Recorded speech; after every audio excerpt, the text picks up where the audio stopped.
Going too ultralight can make the worst experience ever while you're backpacking. When you're going out, you have to decide how heavy stuff should be, and you think, oh wow, the lighter the better. One of the most famous backpackers ever, ultra long distance guy Andrew Skirka, learned that the hard way. Quite a few years ago, I remember watching his blog post saying, hey, where do I get some better Ziplocs? What? Not $300 or $600 Gregory packs, not my $1,000 Arc'teryx pack, Ziplocs. There is always weight versus durability. I love my Gregory G pack, but I did damage it because it's ultralight and I wasn't careful. My Arc'teryx pack is pretty much bomb-proof, but it's 2.5 times heavier. So always consider that yes, ultralight gear is super nice, but there is a trade-off in durability, and the care you have to take can make a big difference in your experience in the outdoors. Choosing the wrong value R rating for your air mat or your pad can make a huge difference in your experience. When you're camping in the summer in the low elevations, that's no big deal.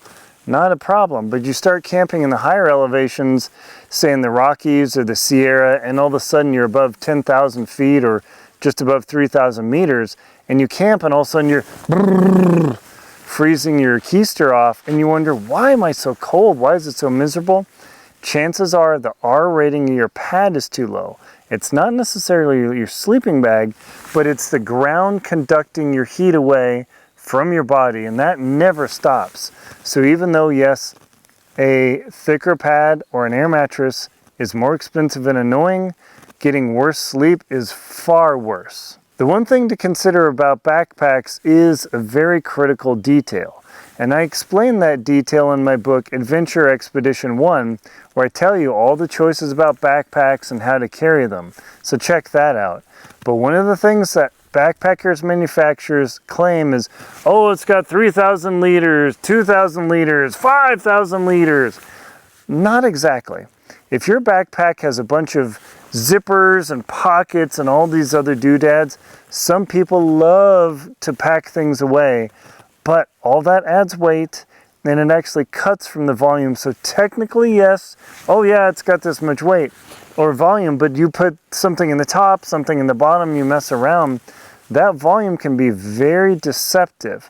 So definitely when you get a backpack, take it to the store and stuff it full of pillows to see how full you can really make it.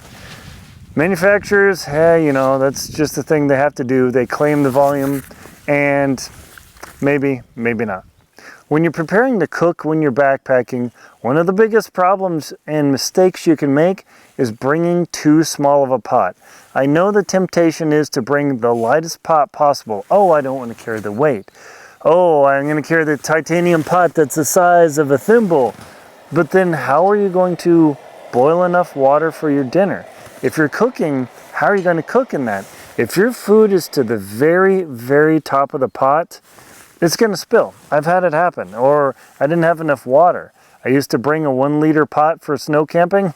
I don't do that anymore. That's a huge mistake. The biggest surprise that has caught a lot of people off guard is fake waterproof and breathability ratings. Right now I'm wearing my Event REI jacket and I love this thing. It's, I don't know how old.